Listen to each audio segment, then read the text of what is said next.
pour une création d'Halloween.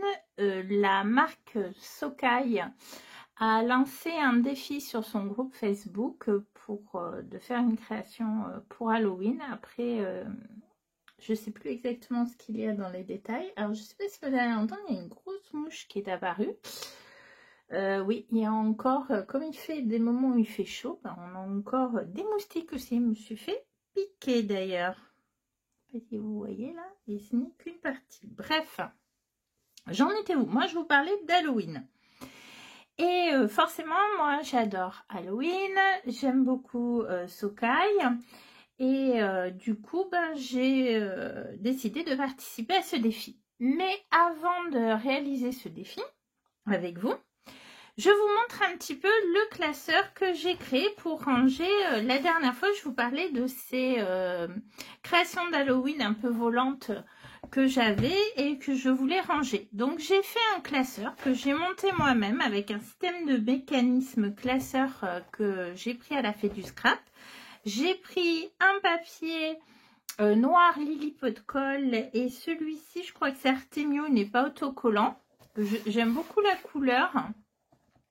Mais finalement, quand je l'ai vu, je me suis dit, il est trop clean, il est trop propre pour un classeur d'Halloween. Alors, j'ai commandé un mot en bois Halloween à la Fée du Scrap qui n'est pas encore arrivé, que je vais venir mettre, je pense, sur la tranche, si ça rentre, sinon il viendra ici. Et c'est en regardant la vidéo de les créas de Fée, je vous mettrai le lien descriptif, où elle crée son petit carnet d'Halloween, que j'ai eu un petit peu l'idée de travailler ma couverture autrement. Alors, c'est loin d'être fini. J'ai fait soft pour l'instant.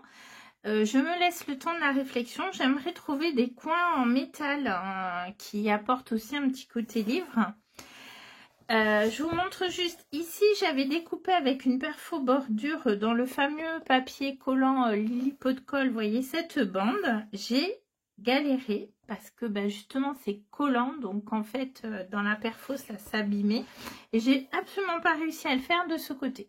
Ça ne faisait que se coincer dans la perforatrice. Bon tant pis, je trouverai bien quelque chose pour lui donner un aspect peut-être style vieille charnière, enfin voilà.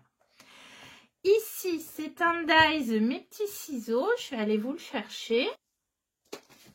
Voilà, c'est ce dies de mes petits ciseaux.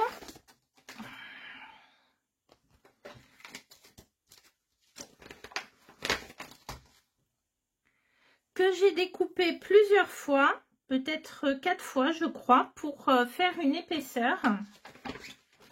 Et en fait, il se découpe, il y a plusieurs parties. Quand vous le découpez, vous avez ensuite cette partie centrale. En fait, ces deux parties qui s'enlèvent.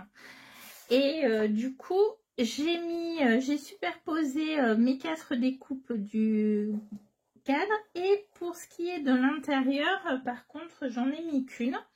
Derrière laquelle j'ai collé... un redouble face, ça se voit un petit peu, mais j'ai collé ce calque toile d'araignée de la Fée du Scrap. Donc voilà un petit peu ce que ça donne. Et pour vieillir l'ensemble, j'ai utilisé, alors ce que j'avais utilisé déjà quand j'avais fait une création pour la Fée du Scrap, c'est cette Distress Stain Antique Bronze, donc de Tim Holtz, qui je pense a un petit peu bouché parce elle brille, donc j'ai quand même réussi à la pulvériser un peu sur un petit bloc acrylique et ensuite je suis venue la passer de façon légère au doigt et en effaçant, en allégeant quand je trouvais que c'était trop intense avec une lingette. Puis j'ai utilisé un tampon toile d'araignée. Alors pour les côtés, c'est un tampon de Janet Klein, qui c'est pas forcément que j'ai tamponné avec de la Versamark et embossé en noir. Je sais pas si vous allez voir. Et qui c'est pas très bien tamponné, mais c'est pas grave parce que ça me permettra de jouer, de mettre quelque chose. Et j'ai voulu aussi tamponner cette toile d'araignée de Sokai à proximité de mon cadre. J'avais déjà fait le cadre et puis en plus j'arrivais pas forcément voilà, il fallait que je me pose sur quelque chose de rigide. Donc, elle ne s'est pas super bien tamponnée. Du coup, j'ai rajouté une araignée, toujours embossée en noir. Pareil, qui vient d'un tampon de Janet Klein. Celui avec Miss D, un peu princesse momie, que j'ai retrouvé, que j'avais perdu un moment. Je l'ai retrouvé, il était rangé au milieu des tampons Sokai. Bon, bref, ça c'est quand je sors tout ce que j'ai sur Halloween et que je range mal. Voilà. Donc voilà un petit peu ce que ça donne. Pour l'instant, c'est un projet qui va évoluer, mais je préfère prendre le temps. Alors c'est un petit peu frustrant, il y a des moments j'aimerais vraiment qu'il avance. Mais je me dis, prends ton temps, tu verras bien les idées qui te viendront au fur et à mesure. Contre l'intérieur, alors l'intérieur, j'ai choisi ce système de classeur pour qu'il soit plus évolutif avec ce dies qui vient de Comptoir du Scrap, qui correspond parfaitement au niveau de l'écart. Enfin, il a fallu que je reprenne juste un tout petit peu, mais ça, c'est quand vous repliez votre papier. Donc, voilà le calque de la Fée du Scrap.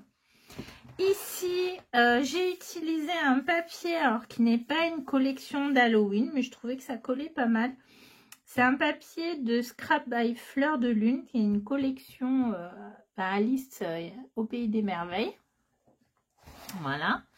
Et par contre, pour la fin, la 4e de couverture, je crois que c'est le nom, de mon classeur, j'ai mis cette création parce que bon ben j'avais vraiment des créations de toutes les tailles et là je pouvais pas la recouper pour pouvoir mettre sur le même système. Donc je me suis dit qu'elle serait pas mal comme ça en fond. Les couleurs matchent pas trop mal avec ce tissu. Je sais pas comment dire la couleur. Hein. J'ai un trou, ça va me revenir. Enfin bref. Elle est plus petite aussi que la page sur Alice. Donc, bref. Ça fait un petit peu, quand on regarde comme ça, on dirait que c'est pas coordonné. Mais après, quand on ferme le tout, ben, on ne voit pas les deux éléments. Quitte à remettre peut-être un autre calque à la fin ou quelque chose. Enfin, on verra bien. Ensuite, je vous montre un petit peu donc mes créations. Alors, certaines sont juste collées comme ceci. Et il me manquera à faire le dos. Donc là, par exemple, j'avais commencé à faire un tamponnage, mais j'ai une autre idée pour répondre au défi de Sokai. Donc, c'est pas perdu. Ici, donc, cette création qui est pas très haute, mais très longue, que j'ai du coup pliée en deux. Et qu'il faudra que je vienne recouvrir. Là, ces deux créations que j'ai pu coller les unes aux autres. Pareil pour celle-ci, ça c'est les dernières en date. Ça, c'était mes créations sur travailler l'effet de brume. Ensuite, on avait cette grande page A4 avec un mélange de plusieurs collections, mais qui s'ornait surtout sur la collection Cabinet de curiosité de Chou-Flower. Donc là, je l'ai pliée. Et comme j'avais ce retour, je m'étais dit, je ferai une page, mais d'un autre côté, pour gagner du temps, j'avais ces tampons digitaux que j'ai acheté sur Etsy. Je vous mettrai le lien du pack Etsy en descriptif si ça vous intéresse. Alors quand on reçoit le pack, quand on regarde juste les images, on a l'impression que le fond est gris. Mais en fait, si vous voulez l'imprimer, vous avez l'image mais le fond est blanc. Ce qui vous permet de le travailler comme vous voulez. C'était intéressant. Donc, du coup, j'ai vieilli avec la Distress Vintage Photo. Et aussi la Scotch Timber. Voilà. Et puis, ben, pareil, les créas de fées et d'autres ont un espèce de massicot Tim Holtz qui fait... qui coupe les pages avec cet effet dentelé que je n'avais pas acheté parce que je m'étais dit, mais moi, j'ai toujours ça. Alors, pour les vieilles scrapeuses comme moi, vous allez reconnaître ces ciseaux Toga. J'en avais plein qui permettaient donc de découper, de faire une bordure. J'ai revendu ou donné les miens à un club de scrap au collège, je crois. Et j'avais gardé celui-là parce que justement, je me disais que ça, par contre, c'est un effet intéressant. Alors évidemment, c'est pas massicot, donc l'inconvénient, c'est qu'on va peut-être pas couper en ligne droite. Il a aussi été un petit peu mâchouillé par mon chien, enfin, Opale, quand elle était jeune. Elle nous a fait pas mal de dégâts. Donc voilà. Et puis, bah, écoutez, ça colle pas trop mal, ça match. Au dos, j'avais mis une autre création un peu du même style. Alors, celle-ci plutôt en All and Create. Donc, je les ai pliées et j'avais mis ce masking tape de l'ancrer l'image pour éviter l'épaisseur. Bon, finalement, j'aurais peut-être dû faire autrement. Mais voilà. Et du coup, bah, pareil, pour le rabat, une autre image achetée sur Etsy. Ici, vous voyez que j'ai une petite création qui va venir se placer par-dessus celle-ci, que j'ai commencé à tamponner, mais que j'ai pas encore mis en couleur. Donc là aussi, c'était un peu une idée qui m'est par rapport à ce que disaient les créas de fées, c'est-à-dire qu'elle a fait pas mal de tamponnage qui lui permettait de les mettre en couleur après quand elle avait un petit peu de temps. Et ça fait un peu comme un cahier de coloriage. Alors c'est vrai que quand on n'a pas beaucoup le temps, c'est pas mal. Bon, la différence c'est que moi je mets ma bordure masking tape, alors c'est pas forcément génial. Il faudra que je m'en prépare d'autres. Et donc là on retrouve une autre création en Sokai. Même si ça, c'est un tampon de la fée du scrap et ça, Chou-Flower aussi, que j'avais fait l'année dernière. J'avais bien aimé travailler cette maison citrouille, voilà. Et du coup, pareil, bah, je l'ai pliée comme celle-ci, mais dans l'autre sens pour justement apporter un petit peu de variation. La création que vous reconnaissez, la dernière en date, il faudra qu'une vienne se placer au dos. Donc c'est un classeur un peu art journal qui va avoir un petit côté mixing média en fait. Il y aura donc des créations mixing média, du collage, voilà, tout ce que je vais faire comme création volante viendront ici. Pourquoi? Parce que ben, je vous ai montré mon album Halloween. Ah voilà. Mon livre altéré. Et malheureusement, en enlevant des pages, voilà, j'ai mal calculé mon coup et il s'abîme. Alors, il faut que je trouve une solution, mais du coup, j'ose plus trop le travailler de suite. Mais voilà.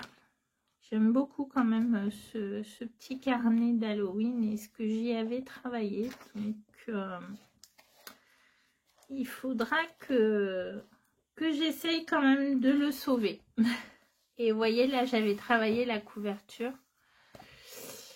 Bref, c'est plus ce que j'ai en tête. Et je me dis que si vraiment ça ne convient pas, que lui, il est trop... Vous voyez, j'ai un petit peu mal calculé ma longueur quand même de classeur. C'est un peu limite. Ça va mériter 1 cm de plus.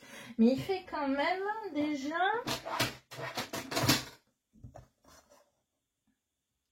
22 quoi. 22 cm par 26. Donc c'est un gros engin. Hein. Et je me dis que sinon, si je le trouve trop propre, ben, je ferai une boîte. Une boîte qui sera beaucoup plus altérée, travaillée comme ceci. Et voilà, que je glisserai mon classeur dedans. Mais bon, il a de la marge pour être rempli. Alors voilà, ça c'était ma petite présentation d'Halloween. Et on va passer maintenant à la création de Sokai. Donc voilà, j'ai fait ma petite mise en scène, mes tamponnages. Donc je suis sur un papier 100% coton de la marque Clairefontaine, un papier lisse. Parce que j'avais envie un peu de retrouver les avantages du 100% coton, même si le lisse est un petit peu plus difficile à travailler. Mais comme je vais jouer aussi avec mes crayons aquarella, ben, c'était pas plus mal. Donc, vous voyez que j'ai utilisé la technique du cache, comme toujours, pour ma petite scène. Scène qui n'est pas complète. Il y aura d'autres éléments qui viendront à la fois devant, derrière. Enfin, je vous en dis pas plus. Vous verrez un petit peu ce que j'ai en tête. Et ce petit monstre que j'ai tamponné à part pour toujours la petite idée que j'ai en tête. Alors, avant de passer à la mise en couleur, je vais commencer par le fond, bien sûr. Je vais mettre quand même un coup de heat gun parce que ben c'est pas tout à fait sec. Et qu'avant de commencer, il faut que ce soit sec. Je ne vais pas vous parler pendant ce temps, hein. Il n'y a rien de bien exceptionnel ni nouveau dans ce que je vais vous montrer. Je vous mettrai quelques titres. Si jamais en faisant ma voix off, mon montage me rend compte que j'ai peut-être un petit truc à vous dire, ben, je vous reprendrai à ce moment-là. Mais sinon, on se retrouve vraiment à la fin pour les derniers détails de mise en scène.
Allez, je vous reprends un petit peu pour vous expliquer ce que je suis en train de faire.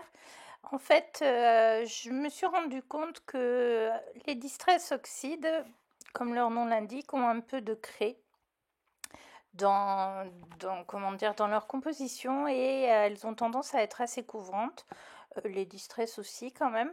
Du coup, j'ai décidé pour tout ce qui doit rester un petit peu noir comme l'arbre, etc., de les tamponner après coup.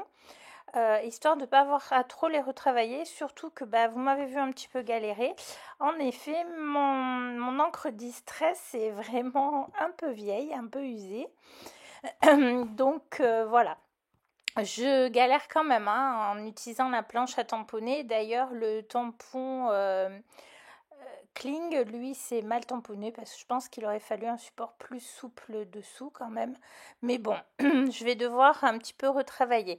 Je viens quand même reprendre un peu du coup les parties noires avec mes crayons en apportant un peu de lumière également avec le crayon blanc.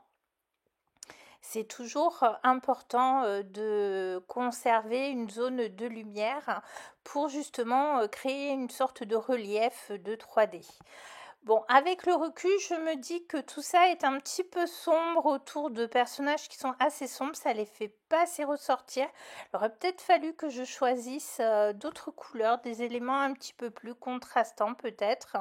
Bon, de toute façon, c'est trop tard, à ce stade de la création. Ma petite création est terminée. Alors j'ai dû allumer la lumière parce que ça m'a pris plus de temps que ce que je pensais. Et puis comme je vous filme ça le week-end du changement d'heure. Donc si j'arrive à finir mon montage, je vous la poste le jour même, sinon dans les jours qui viennent. Donc effectivement, la luminosité change plus vite. Voilà. Donc voilà ma petite création. Alors j'ai rajouté un peu ma brume. Je voulais faire un effet aussi qui sort du chaudron, mais on voit pas tellement bien. Donc je vais peut-être hors caméra en remettre encore une couche.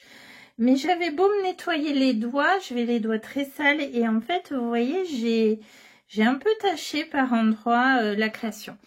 J'ai voulu faire cette jolie suite d'étoiles avec de l'embossage à chaud blanc. Alors, je sais pas si c'est ma Versamark qui commence à devenir trop vieille ou mon petit coussin de talc qui perd trop de talc, j'en sais rien. Mais en fait, plus je chauffais, plus ma poudre disparaissait.